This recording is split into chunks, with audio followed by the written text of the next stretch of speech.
सभी बच्चों को प्रत्यय मिस का गुड मॉर्निंग। सभी बच्चों को गुड मॉर्निंग। सभी पेरेंट को नमस्कार। छोटे बच्चों को प्यार। यूट्यूब चैनल में आप सबका स्वागत है। आज हम पढ़ेंगे द्वादश पाठा गीता ज्ञानम। गीता से अपन को क्या ज्ञान मिल रहा है इसके बारे में पढ़ेंगे। इसके पहले अपन सारे श्लोक पढ़े, उसके पहले मीनिंग पढ़ेंगे। पेज नंबर खोलिए 231। पेज नंबर है पेज नंबर 235 है 235 गीता ज्ञान। पहले मीनिंग याद होना चाहिए। कर्मणि, कर्मणि कर्म से। एव मीन्स ही। अधिकारः अधिकार। ते तुम्हारा। मां नहीं। फलेषु फलों में। कदाचन कभी भी। कर्म फल हेतु भूर्मार्या कर्म के फल हेतु। शंकः अशक्ति अशक्ति अस्तु हो।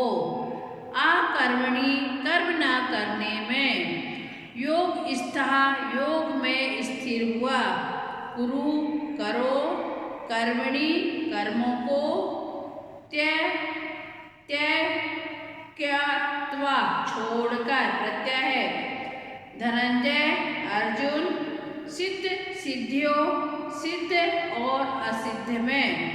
समो समान। भूत्वा होकर। समत्वम समभाव।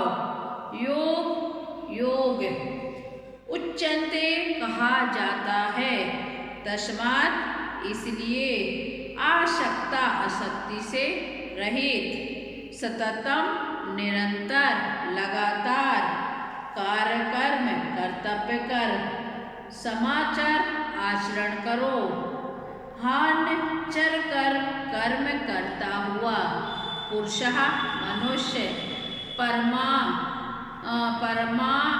अन्य प्रोति परमात्मा को प्राप्त हो जाता है। यदा यदा जब जब। धर्मस्य धर्म का। ग्लानि निर्भरति हानि होती है। भारत हे भारत। भारत हे भारत अर्जुन के लिए संबोधित किया है। अभ्युत्थानम वृद्धि होती है। अधर्मश अधर्मों धर्म का। तदा तब। आत्मानम स्वयं को। सृज अभ्याम प्रकट होता हूँ। परित्राणाय उद्धार के लिए। फिर साधुनाम सज्जनों का। विनाशाय विनाश के लिए। चा और दुष्कृत्याम पापियों का। धर्म स्थापनार्थार्थ धर्म की स्थापना के लिए। संभव भी प्रकट करता हुआ। युगे युगे युग युग से। नैन्यम ना इसको आत्मा को। छिंदती काटते हैं। शस्त्राणि शस्त्र। दहती जलते हैं। पावकः अग्नि। च और। एनम इसको। क्ले दैत्यापायो जल गला जा सकता है। जल और गला सकता है। फिर न नहीं। शोषति सुखाते हैं। मारुतः वायु। ध्यानतः ध्यान करने से। विषयान विषयों को। पुंसः पुरुष। तेषु उनमें। उपजायन्ते उत्पन्न होता है। संगात आसक्ति से। सजायते समुद्र उत्पन्न होता है। समूह उत्पन्न होता है। कामः इच्छा। कामात इच्छा से। क्रोधा क्रोध। अभिजायते उत्पन्न होता है। क्रोधात क्रोध से। भवति होता है। सम्मोहा मोह। सम्मोहात मोह से। स्मृति भी भ्रमा स्मरण शक्ति का हास। स्मृति भ्रमांश स्मरण शक्ति के हास से। बुद्धिनाशा बुद्धि का नाश। बुद्धिनाशा बुद्धि के नाश से। प्रणशति पुरुष नाश हो जाता है। ये अपने मीनिंग हो गए। अब श्लोक नंबर 1 देखिए। कर्मण्य देखिए श्लोक नंबर 1 ध्यान दीजिए। आप एक एक अक्षर का मैं आपको अर्थ बताते जाएंगे।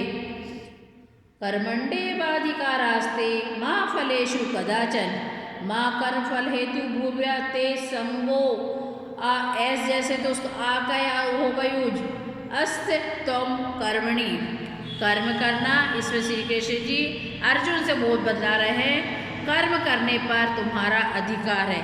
जब युद्ध हो रहा है अर्जुन ने युद्ध करने के लिए मना कर दिया तब श्री कृष्ण बोल रहे हैं कर्म करने पर तुम्हारा अधिकार है, कर्म के फल पर नहीं। युद्ध में क्या होगा ये फल तुम मत देखो, केवल अपना कर्म करो।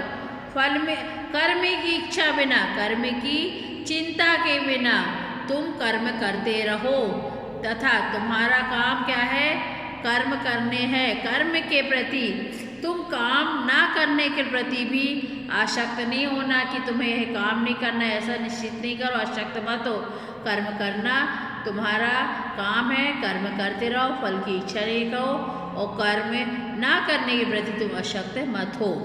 श्री कृष्ण अर्जुन को समझा रहे हैं। योगिस्था गुरु कर्मणि संगा त्यक्त्वा धनंजय सिद्धे असिद्ध्यो समो भूत्वा समतप योग उच्चन्ते। अब श्री कृष्ण कह रहे हैं योग क्या है बता रहे हैं कि योग क्या है। तो हे धनंजय अर्जुन के लिए बोल रहे हैं हे धनंजय कर्म ना करने पर जो तुम्हारी अशक्ति हो रही है कि हमें ये काम नहीं करना, ये युद्ध नहीं कर रहा, उसे तुम त्याग दो।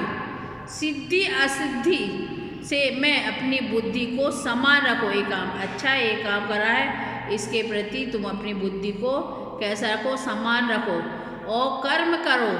इसी समत्व के भाव से योग कहा गया है। कर्म करना है, कौन सा बुरा काम है, कौन सा अच्छा काम है, कौन सा परिणाम अच्छा होगा, कौन सा खराब होगा, ये मत रखो। कर्म करना और समान भाव से रखना, तो इसी को योग कहा गया है। समान भाव से रखना योग। हे धनंजय कर्म ना करने के प्रति तुम्हारी जो आसक्ति हो रही है उसे त्याग दो। सिद्धि और असिद्धि में अपनी बुद्धि को समान रखते हुए कर्म करो, आसक्ति से कर्म करो। इसी समत्व के भाव को योग कहा गया है। फिर तीसरा वाला देखिए। तस्मात् शक्ता सतम कार्यम कर्म समाचार आसक्तो हयाचर्मकार परमाप्नोति पुरुषा। सतत मतलब लगातार, कार मतलब कार्य में समाचार मतलब समा, आसक्तो मतलब आसक्त नहीं होना और हाचा कर पर आपनोति पुरुष को। फिर तीसरा वाला बताया है कि तुम कर्म करो, इसके साथ तुम निरंतर आसक्ति से रहित होकर, निरंतर आसक्ति से रहित होकर सदा कर्म करो और काम को भली भांति करते रहो। काम को भली भांति अच्छी तरह से करते रहो, क्योंकि आसक्ति के से रहित होकर, आसक्ति से रहित होकर कर्म करता हुआ जो मनुष्य है वो परमात्मा से मिल जाता है। जो कर्म करना है आसक्ति से, काम भावना से दूर होकर अपना कर्म करते रहो, वो परम ईश्वर को प्राप्त होता है वह मनुष्य। फिर आ जाएगा चौथा। यदा यदा ही धर्मश ग्लानि निर्भरति, यदा यदा ही धर्मश ग्लानि भवति भारत अभ्युत्थानं तदा आत्मनां सृजान्ते। कि हे भारत, हे तो कहते हैं कि कौन सा वाला, पहला दूसरा तीसरा चौथा वाला देखिए। हे भारत, वह भारत किसके लिए कहा गया, इसके लिए जब जब धर्म की हानि होगी, जब जब धर्म की हानि होगी और तब तब मैं धर्म की स्थापना के लिए मैं क्या होगा, मैं धर्म की स्थापना हेतु मैं ईश्वर अवतार लेते रहेंगे, तब तब मैं अवतार लेता रहूँगी। हे भारत, जय जय धर्म होती, जब जब भारत की हानि होगी और उस हानि को बचाने के लिए और धर्म की स्थापना के लिए मैं अवतार लेता रहूँगा। परित्राणाय साधूनां विनाशाय च दुष्कृत्यां धर्म संस्थापन धर्मस्य संभवामि युगे। धर्म की रक्षा के लिए है, परित्राण साधुओं की रक्षा के लिए मैं और दुष्टों का विनाश करने के लिए, साधुओं धर्म सज्जनों की रक्षा करने के लिए, दुष्टों के विनाश करने के लिए, पृथ्वी पर धर्म की स्थापना करने के लिए प्रत्येक युग में मेरा क्या होगा, अवतरण होगा। मैं हर युग में अपना रूप धारण करूँगा। नैन छिंदती शस्त्राणी नैन दहती पावका न चैव क्लेश दयन आपनोति न शोष यति मारुता। जे आत्मा है, जो हमारी आत्मा है, जो है क्या करती है, उसको ना से सत से काटी जा सकती है, ना आग से जलाई जा सकती है, ना जल के द्वारा इसको क्या कर जाती, गलाई जा सकती है। जे आत्मा को जल के द्वारा गलाई नहीं जा सकती, ना हवा के द्वारा इसको सुखाई जा सकती है। आत्मा अमर है, इसको ना तो कोई छत से काट सकता है, ना आग से जला सकता है, ना जल से गला सकता है, ना वायु से इसको सुखा सकता है। फिर आ जाएगा ध्यानतो विषयांशतो संग स्तेषु जायते संगा त्यज जायन्ते कामा काम क्रोधा अविभाजते। इंद्रियों के विषय का फिर आ जाएगा।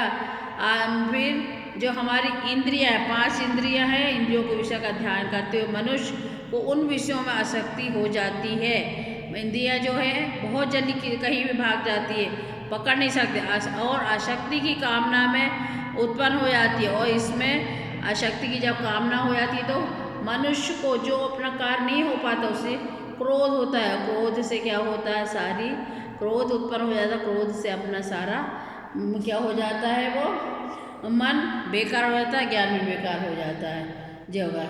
फिर आ जाएगा लास्ट वाला है सबसे, क्रोधा द्युवती सम्मोहा स्मृति विभ्रमा स्मृति प्रपात बुद्धिनाशो तत् प्रणश्यति। क्रोध में जो मूर्खता या मूर्खता उत्पन्न होती है, क्रोध से क्या होता है, और जो बहुत अधिक क्रोध होता है तो अपन को ज्ञान भूल जाते हैं, मूर्खता उत्पन्न होती है। और मूर्खता से अपनी जो स्मृति है, याददाश्त, वो भ्रमित हो जाती है। और स्मृति भ्रष्टास मतलब स्मृति भ्रमित होने के कारण ज्ञान का नाश हो जाता है। और जिसका ज्ञान नष्ट हो जाता है, वह जिसका ज्ञान नहीं है वह मृत्यु तुल्य हो जाता है, मृत्यु के समान हो जाता है। गीता के वचन है जे, इनको ध्यान से पढ़ना है, याद करना है। कुछ श्लोक अपन याद कर लो, कोई जिंदगी भर याद रहेगी। कहीं भी अपन गीता के ये श्लोक सुना सकते हैं, तो इस गीता के श्लोक याद करना, ध्यान से सुनना, ध्यान से पढ़ना, इस वीडियो को बार बार देखना सुनना, ठीक है। अपनी सुरक्षा करना, ध्यान से पढ़ो, नोटबुक और बुक कंप्लीट करना। Bye, take care.